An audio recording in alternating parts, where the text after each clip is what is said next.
Hazard pay is back on, baby. And by the end of this week, we could actually see the hazard pay provisions. Why? Because Nancy Pelosi's subcommittee is currently working on them now, and they'll be approved by the end of the week.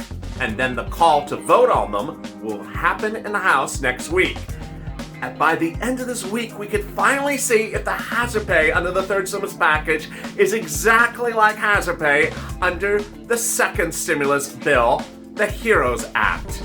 $10,000? That's the hope. In this throwback video, I explained how hazard pay was to work under the HEROES Act. $10,000, $13 an hour, how it worked, how it calculated, who applied for it. It's important to know, because the talk now is that this could get done in the next few days. And once hazard pay becomes a law, Purple Hawk, you better be ready to pounce.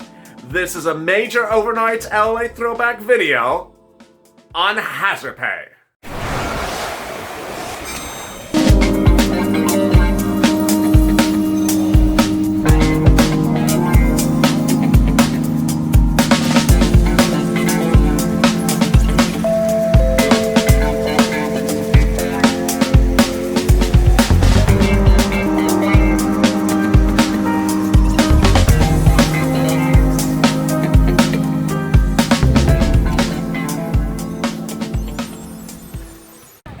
If you qualify for hazard pay, will your employer apply for you? And if they don't, what can you do to ensure you get that $10,000? Hey everybody, this is LA Late, and thanks for joining us for a second stimulus check and stimulus package update today about hazard pay, that $10,000 from the U.S. government that would come to you under the HEROES Act with great news that we never saw until today, and you're never going to hear it anywhere except with this channel.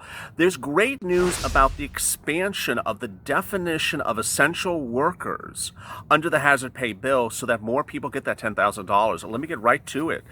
You know, over the last couple of days, I've gone over the definition of essential workers and who qualifies for the $10,000 under hazard pay.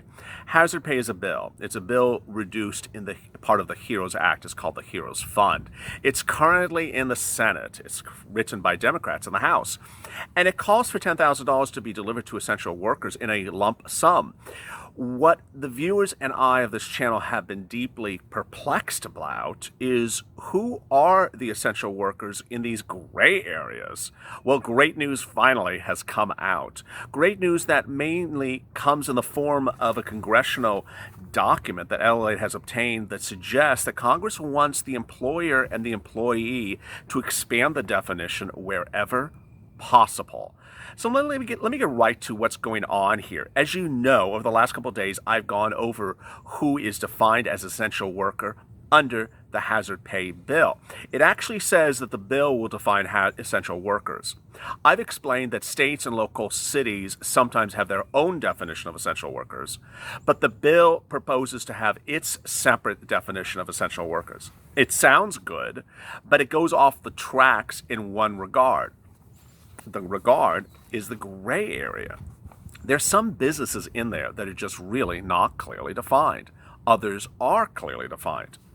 Here's an example. What's clearly defined are grocery stores. What's clearly defined are pharmacies. What's not clearly defined are big box retailers that have pharmacies in them and have groceries in them, but aren't grocery stores and aren't pharmacies. Examples are Walmart, Costco, Walgreens, CVS, Rite Aid. All those type of businesses could essentially qualify for essential pay if someone had written the bill a little bit clearer. And when I've been answering viewers' questions was, hey, they asked me, I worked at Walmart, am I an essential worker? I'm like, well, it's gray. It's not clearly defined.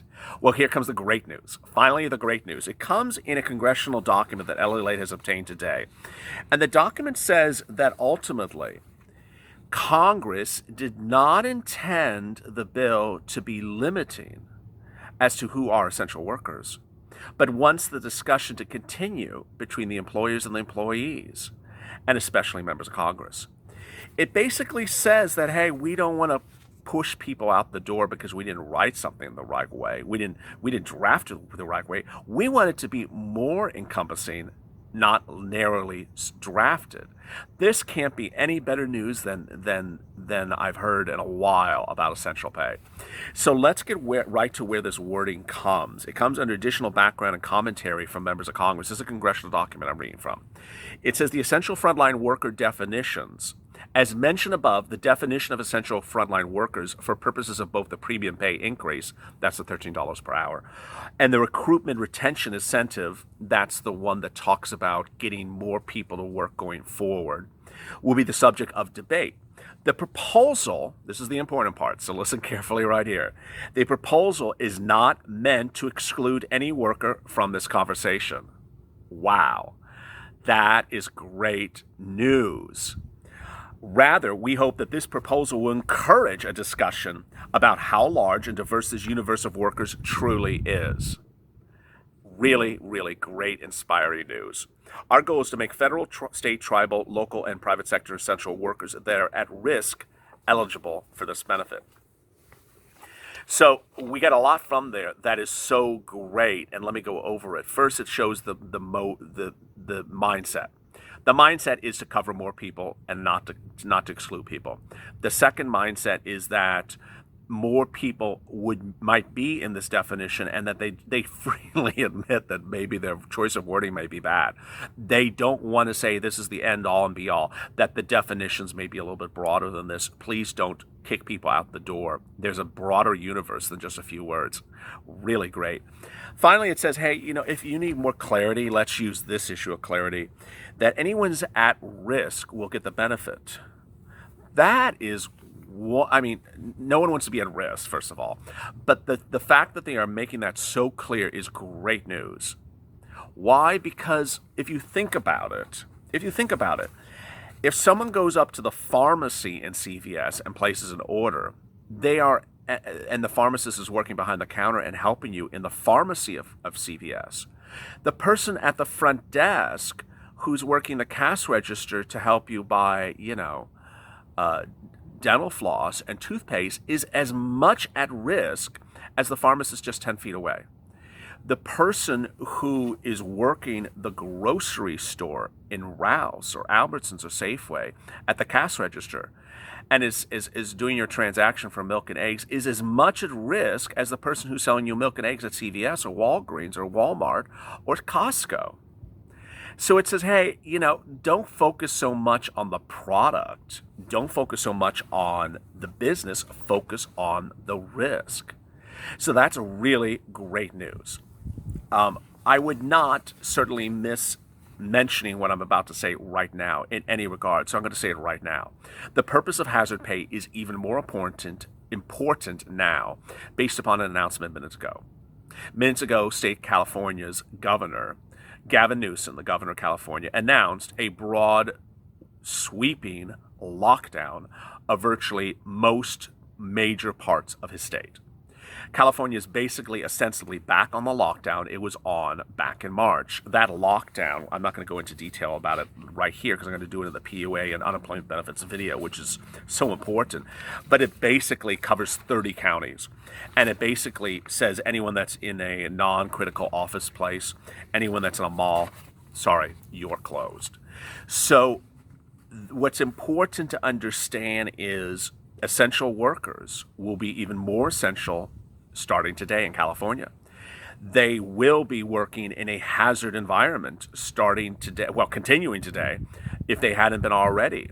The hazardous situation, which is the at risk, is the number of COVID-19 cases, 16,000 in the state of California in one day, 16,000 per day in the state of Florida. That's the at risk. So what's important for you to understand is that in me reporting to you hazard pay, I don't want you to feel defeated or negative because the dentists got themselves so clearly defined in the bill, and that my security guards did not get themselves so defined in the bill. It's sort of like the dental union lobbied to get their words right in there, and the security guard union lobbyists didn't get their words right in the bill correctly. Don't worry, because ultimately the focus has been, and the motive and the mindset and the purpose of the bill is clearly defined here. The authority has been used over the many times over the last few years to pay for personnel costs associated with enforcing curfews, facilitating evacuation routes, and restoring critical infrastructure. Past usage like this illustrates precedent for federal funding for critical state, local, tribal employees performing essential response functions that keep our communities safe in times of disaster. Very well said. So they're basically saying that, hey, we've done this before. Don't act like we've never paid hazard pay before. We've done this over the history of this country. In cases of disaster, we provide additional benefits to people who put themselves at risk. And by giving them $13 additional per hour is not a lot of sum of money. If you're new to this channel, thank you for subscribing. Let me go over with you the calculations of hazard pay once again. Hazard pay is a bill that would pay you retroactively for any week that you worked starting in January up to the present going forward. It would pay you $13 an hour on top of what you would normally get paid. The calculation is relatively simple. This is how you calculate it. You look at how many hours you worked as an essential worker from January forward. And at this point, I guess the date is not stopping. So any date forward, you calculate the number of hours you got. You times that by $13 an hour, and that gives you a number. Do not exclude anything. So the number includes overtime and regular hours. Do not exclude yourself if you were at two different essential worker jobs. Doesn't make a difference. Both the jobs qualify. There's nothing in here. Don't exclude yourself if you got PUA. Don't exclude yourself if you got EIDL or PPP. Don't exclude yourself if you're a subscriber to this channel and you like pizza with pepperoni on it. Don't exclude yourself for anything. It has no exclusions in it. It really has no exclusions in it. That's what's great. There is really only two thresholds for hazard pay, which are important to remember. First, if you made in 2019 over $100,000, the most you can get for hazard pay is a lump sum of $5,000. So I'll repeat that again. If you made over $100,000 in 2019, you'll only get a lump sum of $5,000. If you made less than $100,000 in 2019, you can get up to $10,000. The way the payments are done are you take those calculations from the past up to the present. If you get to those thresholds, bam, you're entitled to that lump sum. If you're not at the threshold yet, don't worry. You'll get a lump sum for what you got to yet. And then going forward, you'll get $13 an hour on top of that. So, and don't worry if you're laid off, fired, furloughed, early retirement, any of those horrible things, you still get the benefits. Last, and the most, there's always something bad, and I have to report the good and the bad. The bad part is the application process. We don't know who's going to do it. We don't know where it's going to be done. We don't know what it's going to be called. We don't know where it would be processed. But we do know the following things. The way the bill is currently written, it proposes that the employer, not you, applies for hazard pay. I don't like it. Viewers of this channel don't like it. I don't know anyone that likes it. It says the employer applies for you. The language of this congressional document I was going over moments ago, it actually, I'm not going to read through it again, but it says somewhere in there, the employer shall or should, which is great there, but it's not enough. Shall or should are basically words that say they should but don't have to. And it does say in other parts of the provision, it says they don't have to. And it says if they don't do it, there's no recourse against the employer for not doing it. I don't like that. I don't like that. This channel has detailed the Romney plan, introduced by Mitt Romney, shortly around the same time. It's ostensibly the same bill. The amount of money is a little bit less. I think it's on $12 an hour, $11 an hour instead of $13 an hour. But the part that's better is that it requires the employer to apply for you. What's also good is that it gives the employer money to go through the process. I've done this calculation with you, and I basically said as the bugs start to pick up, it's a hot summer afternoon here in LA, that, there's a lot of bookkeeping involved with this. This is a lot of bookkeeping. And once the employer goes through the calculation and figures the numbers of hours, and they got to apply to the U.S. government, get the money for you, send you the money, you may no longer work with them, you may be furloughed, they got to fine you. I just think it's a lot of work for the employer to do, and any employer who's lazy, which we all know a lot of employers are lazy, won't do it. And so they won't do it But they will do it on the Romney plan because they get an incentive. They get something back financially. And I'm not going to go into the detail, but what's important is they get something back. Getting something back is a reason for the employer to do it, and also a provision that says you must do it. That's an additional reason. Ultimately, what's great is that FEMA, through the Robert Stafford Disaster Response and Emergency Act, as I put the script in the front of the screen, boy, I'm messing up badly today, calls for disaster relief like hazard pay throughout all of this country's existence. Hazard pay is not unusual. It's not different. And ultimately what's going to happen is you're going to hear members of Congress vote on this come late July. The vote will come later, probably around August 8th. It's part of the second stimulus package. It's one of several things that they need to vote on. As this challenge is detailed, Republicans have been silent about it. I don't like silence. I don't know if that means they don't support it or they do support it. It's not like FPUC, it's not like UI, where the Republicans or Steve Mnuchin have said stuff about it. This one they haven't. And I gotta tell you, I'm not being political here, but it's political suicide if you have lockdowns, you have unemployment, you have people risking their lives to work at jobs, grocery store workers, nurses, all those types of businesses, and you say, sorry, I'm not helping you. You just had to do your job anyway. Who cares? I don't really care about you. You know, you're just doing your work and I'm not going to give you extra money. You're going to create a welfare state. Oh boy.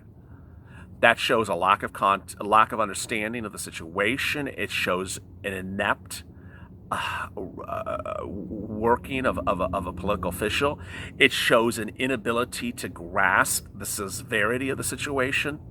And ultimately, if any politician on either political side does that when it comes to hazard pay, they're going to see themselves on the curb come election day.